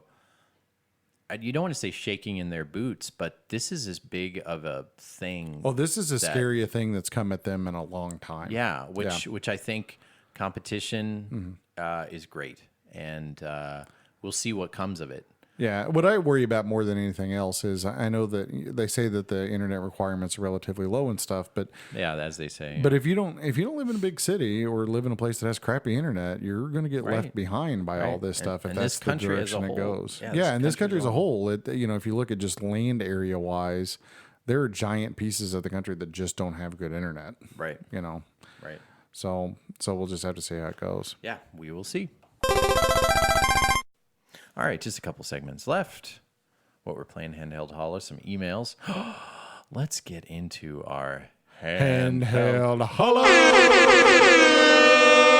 Yeah, handheld holla. This is a segment where we give out some love to our handheld games that we love and cherish. They could be popular or not. We just shout them out because most of the time we don't always give the love to this stuff, our community. So what we got? What's our handheld holla pick that you want to share for our listeners? Well, Popular or not? I have to compensate for your Mario Kart hate earlier in the episode. Okay, go for it. So I'm going to go Mario Kart Super Circuit on the GBA. We have not picked that yet. It's a great game. It is. It's like Mario Kart for the SNES, except it's a little better than that one. It is better, yeah. For the Game Boy Advance, pretty common game. If you find a lot, it's always going to be in that lot. It's good. GBA, It's good stuff. Yeah, you can hop over a lot of stuff. Yeah. That's what I remember about it. There's a lot of hops. Yeah. So it's funny. The sprites are very much like this Nintendo 64, but the gameplay is a little bit more. Yeah, it's more flattish, Mode 7-ish, kind of like Super Nintendo. Yeah, but a fun game overall. So generic but awesome game for the GBA. Good pick. My pick for the handheld holla is, as I look at my phone, as I already forgot what the heck I decided on. Oh, yes. I can't believe I hadn't picked this before. This is Pursuit Force. Pursuit Force, for the PlayStation Portable. the PSP. Yeah, this came out in the first year or two.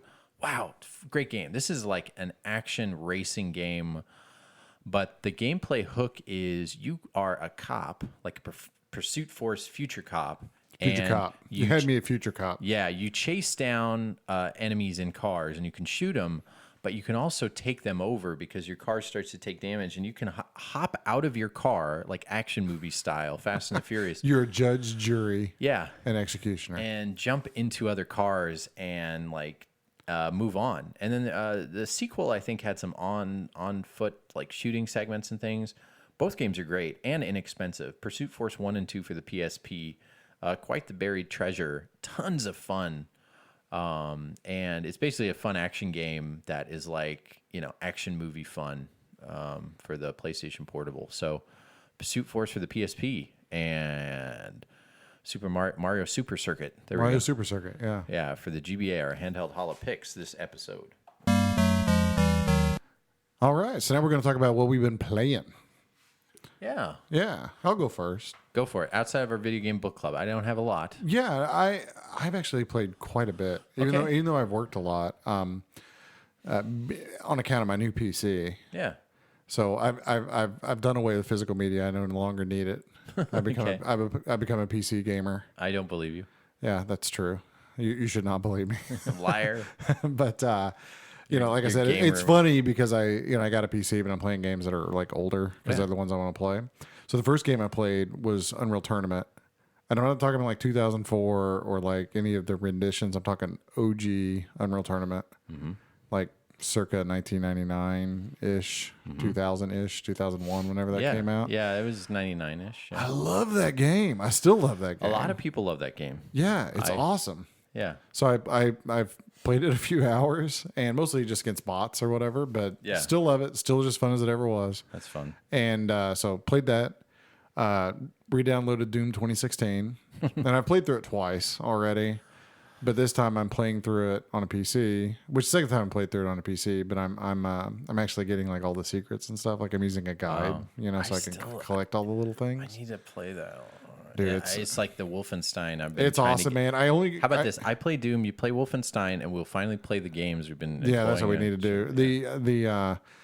I can only play it for like 30 minutes to an hour at a time because I have to let my blood pressure go down. Oh wow! It's like it gets me wound up Wow. a bit. I don't play that one right before bed. Is it like scary? No, it's not scary. It's just 'cause you gotta be on point. You gotta be running. Right. You're just going, the whole time. The funny thing about it is though, it's actually a lot easier on the new PC with the bigger monitor for whatever reason. I find myself like not dying like at all. And I'm Well, maybe you're just getting better at maybe it. Gooder. Maybe I'm getting gooder at it. I don't know. But I've been impressed with myself that I've not been dying, but I've been blaming it on not having better hardware. Because I was playing it on a laptop before, so the screen's bigger. It's running a bit smoother. But or maybe I have gotten better. I don't know. But I've been playing that. I've been playing BioShock Infinite. Nice. BioShock Infinite. I got BioShock Infinite because it was on sale on the Good Old Games. Yeah, I store, love that game. Yeah. and it was like $8 or something. So I'm like, Booker DeWitt. yeah. So I've played it before, but I played like 2/3 of the way through it and quit. And so I'm pretty close to the area that I quit at. Okay. So I'm gonna finish it this go around. I'm gonna finish it out. So BioShock Infinite, just as good as it ever was. The aesthetics of that game are just awesome. Oh yeah, it's a fun game to play. Yeah, it's just a cool game. Everything about it's cool and fun or whatever. But yeah, I've been playing that, and let's see what else. Oh, Killer Instinct, Which one? the new one. Oh, for Xbox. Yeah, the new fancy Xbox one. Well, it's on Cool. PC too. That's funny. I bought that literally like with a week or two ago, and I've yet to play it because I got it during. I think I showed you like GameStop. Sorry to cut you off. GameStop had a sale, so I got like a bunch of Star Foxes for cheap and Killer Instinct. It ended up being like $11, and I was like, for an Xbox One exclusive, I should get this. I think it was something like $10 or something. I Maybe actually it was $8. I actually bought it like a year ago or something on like a Steam sale. But I just never played it. But it's pretty good. It's pretty awesome. It's really easy to chain combos together. Probably too easy to chain combos and things together, but it makes you feel awesome while you're playing it. Oh, cool. Yeah. So it's one of those games that's kind of, tickles that part of your brain, gives you a good pat on the back, Cool. makes you think you're really good at fighting games. I'd when love you're to not. have that old arcade. Oh yeah, man! I saw a Killer Instinct for sale not too long ago, and I thought, dude, that would be the coolest thing to have at my place if I was able to get it. But yeah, so Killer Instinct. What else? Torchlight 2. I've been playing that online. I don't know with what that is. So it's a dungeon crawler. It's kind of like Diablo. Huh. Okay. But I've been playing that with my brother online because he's never played through it before, and because it was like $8. Okay. And I think that's about it. Other than some old point and clickies that I've been kind of action RPG ish kinds of things. There's an old game called Nox that I played a little bit of the other night. And like I said, I played a little bit of Baldur's Gate, Icewind Dale, but just enough to go in, boot them up, like play around in the opening town a bit. And I'm going to come back to them at some point. And I downloaded Roller Coaster Tycoon, like the OG Roller Coaster Tycoon, just so that I could show my son how to sabotage roller coasters. Nice. So we played that just a little bit, and I have him playing Plants vs Zombies right now. I think that's actually a good strategy for a 5-year-old mind. Yeah, I agree with that. I Yeah. love Plants vs Zombies game. You can get lost and play for 3-4 hours That's straight. a 37 megabyte game. Yeah. It's awesome. Simple.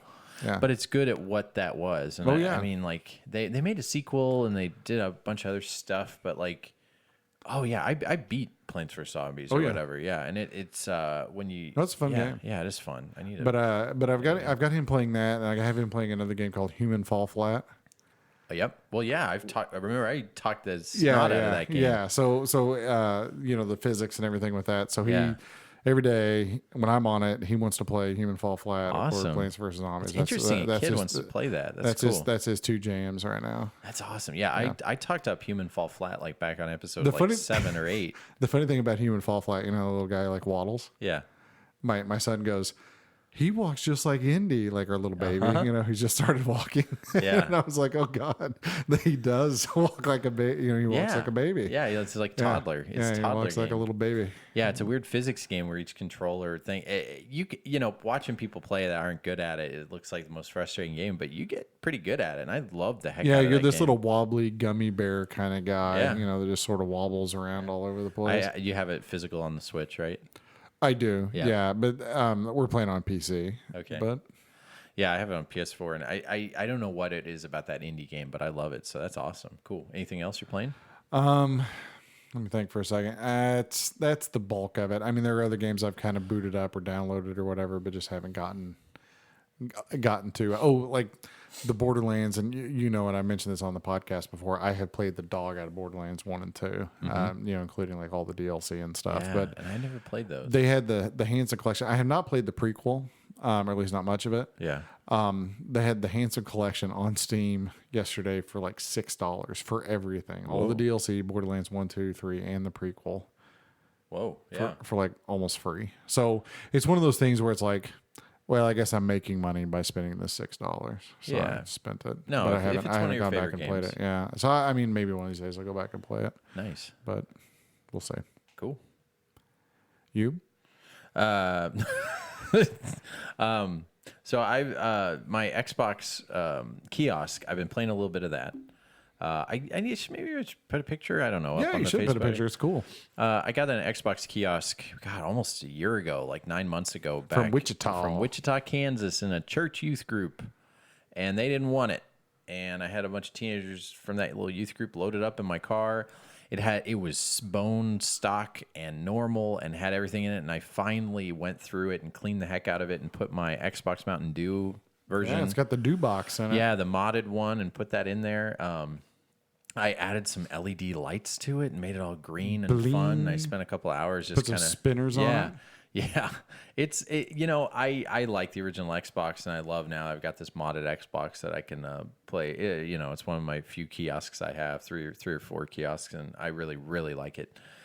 The only one left is that PS3 one. I need to find somewhere. There's one in Florida, and this guy wants it, but it's in friggin' Florida, so I'm not gonna anyway. There's one in Hawaii. Yeah, this guy was like, "Well, you can have it shipped to you." I was like, "Yeah, that'd be as much as I'd be buying it for. That's not gonna work unless I have a money tree or something." But anywho, this Xbox kiosk, I was playing a lot, and I would get stuck playing all the emulator stuffy on it and stuff like that. So I really like that.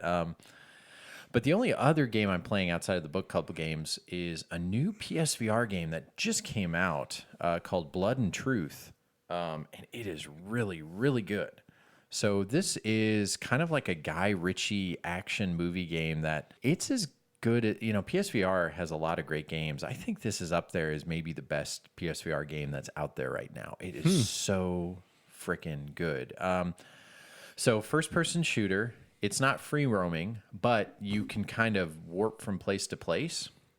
And the action and the reloading and the gunplay, if you kind of watch a couple clips, it's got a John Wick kind of style to it, but it's not crazy action-y.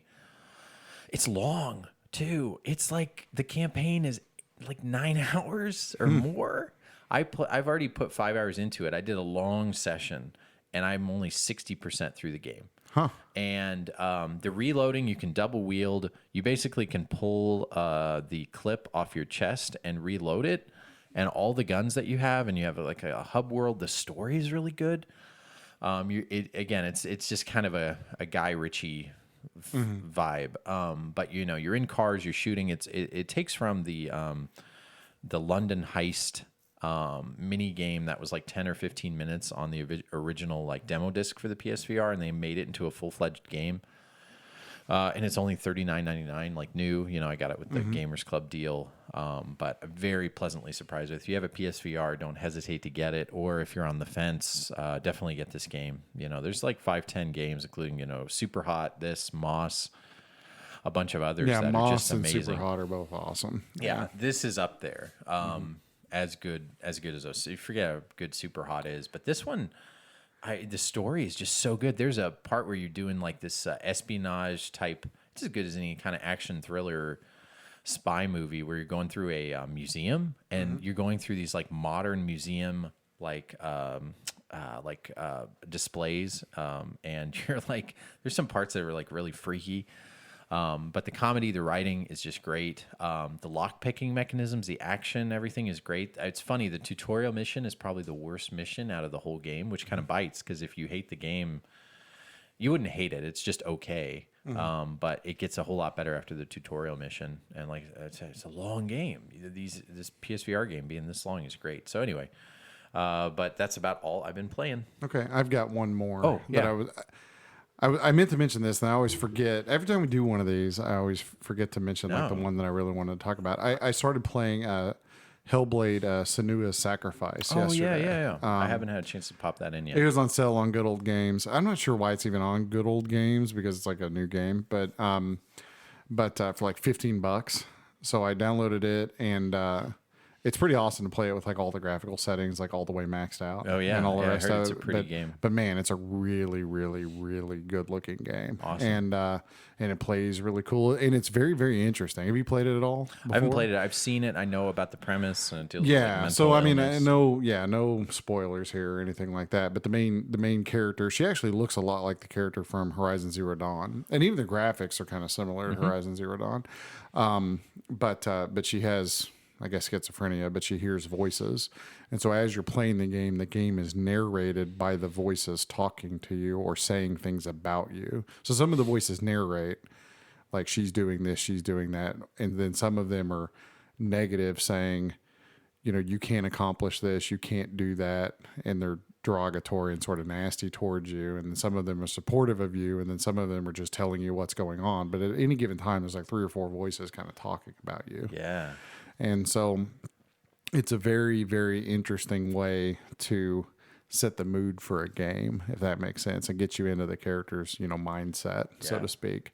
But it's very, very much worth the play. What I've played of it so far, I've only Cool. put about an hour and a half into it. But And I heard it's not a super long game, which is good. no, I'm sure it's short. Honestly, what I would like to do, because they released it on Switch, I would have gotten it on Switch if there was a physical. But I really kind of want to play it like on PC with everything maxed out, and then go through and play it on Switch and just see how much of a loss there is, from that. But the Switch footage is a kind of amazing, actually. What I've seen on YouTube, that they were able to get the thing even to run on there. Yeah. But yeah. So that's a game I would recommend based on what I've seen on it so far. Awesome. All right, that's what we've been playing. All right, let's go to our emails here. We always appreciate your listeners. VideoGameDads@yahoo.com. We'll just do emails, not really Facebook or any of the reviews, just so we can tighten things up and I can get this edited and out to you guys tomorrow. First email comes from Kevin. He was wondering if he knew much about the ROMs for EverDrives versus actual carts, seeing if we knew anything about the Super CD system, Super SD System 3, if it's worth it, or if there's any kind of Turbo CD games, which you ever, that kind of thing. Any help and advice for a way to kind of safely download Turbo CD. And you and I were talking, it's like we're kind of, I don't know. Yeah, the thing about downloading ROMs is there's no safe way to download ROMs. Yeah, and there just isn't. Especially those. Those are kind of ones where that's kind of deep into. Gosh, you probably better. There's legal issues. There's yeah, but then there's also just trash on your computer and getting busted ROMs Right. and things that don't work and all that. What we're kind getting of at is, stuff. unfortunately, Kevin, we're probably not a great resource for that. Yeah. There's that. He's emailed us a lot, kind of over the years. This other one's a nice email from Steve from Minnesota.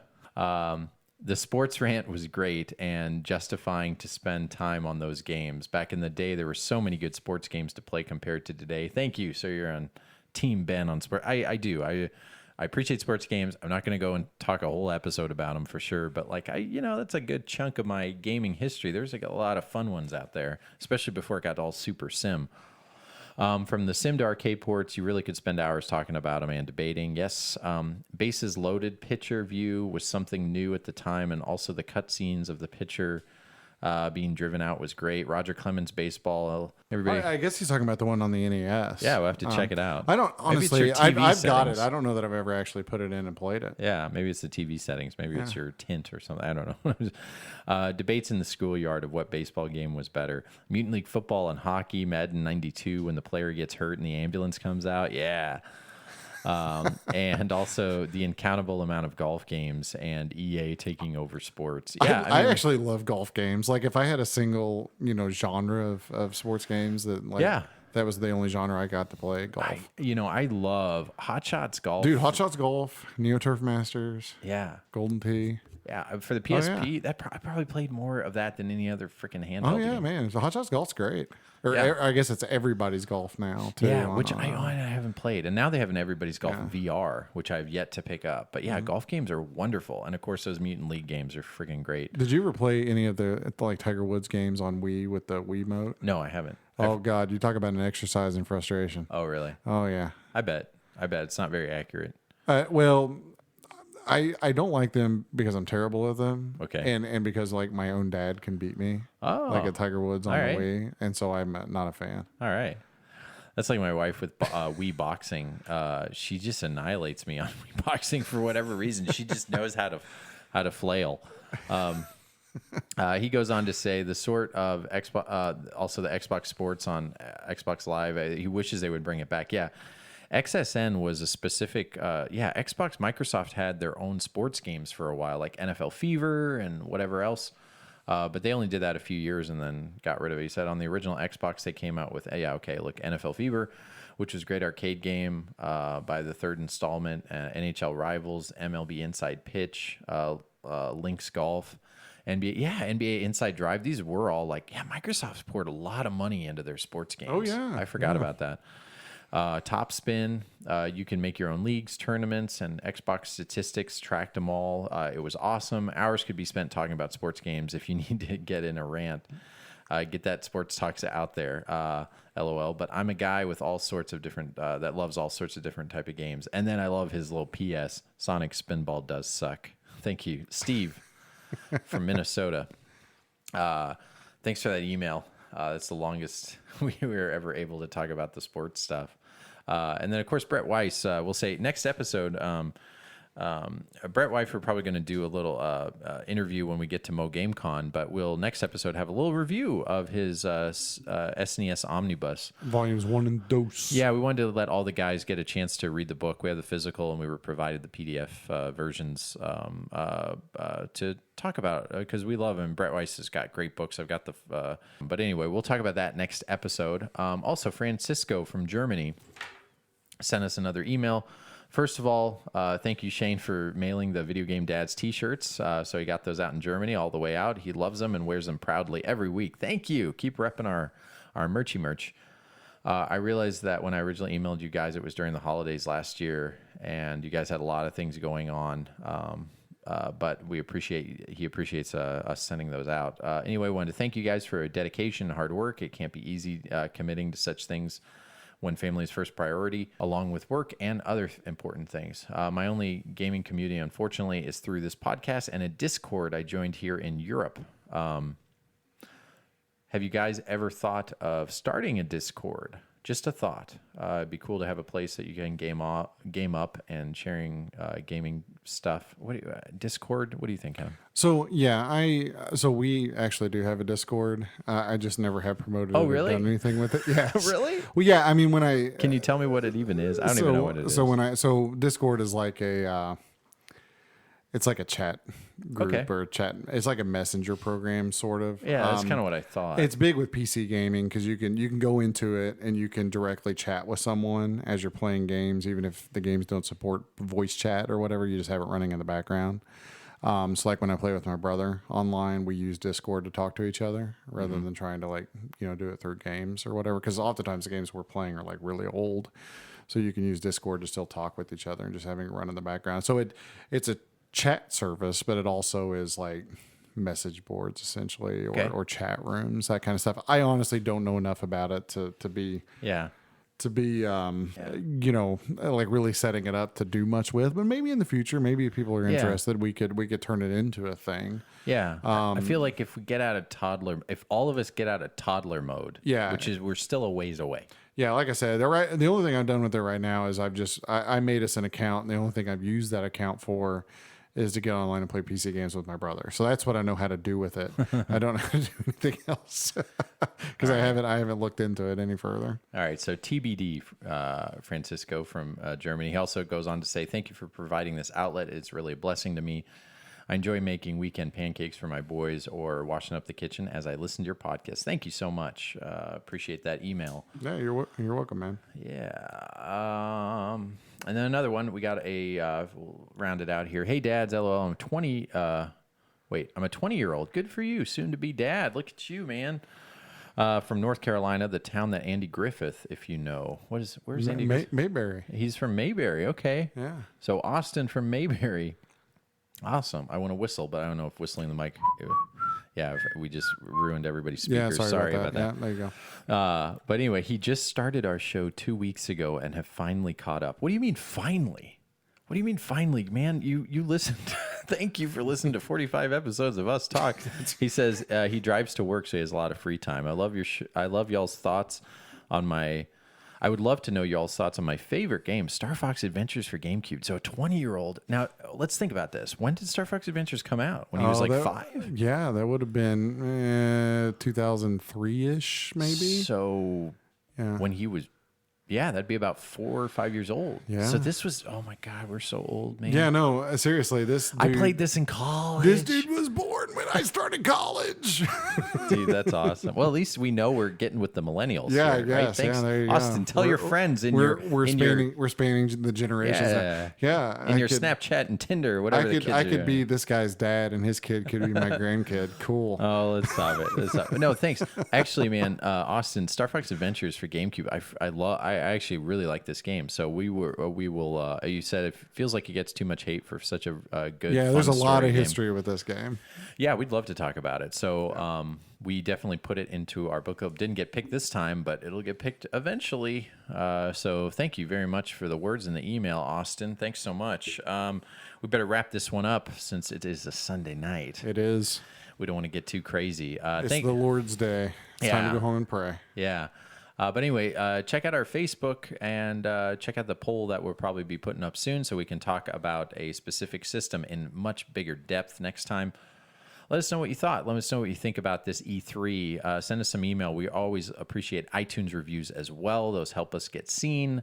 And word of mouth has been our biggest outlet. And like I said, we've in our 2.5 years we've been doing this, we really appreciate. And what keeps us going is our community. So thanks so much. We'll see you next time. Episode 45. It's in the books. Thank you. All right. Thank you.